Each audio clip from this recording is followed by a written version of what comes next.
காற்றே எந்த செல்வந்தாய் மெதுவாக கதவு திறந்தாய். காற்றே உன் பேரை கேட்டேன் காதல் என்ற. நேற்று நீ எங்கிருந்தாய் காற்றே நீ சொல்வாய் என்றேன். சுவாசத்தில் இருந்ததாக சொல்லி சென்றாய்.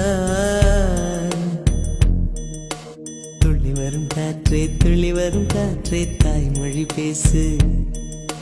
நிலவுள்ள வரையில் நிலமுள்ள வரையில் நெஞ்சினில் வீசு.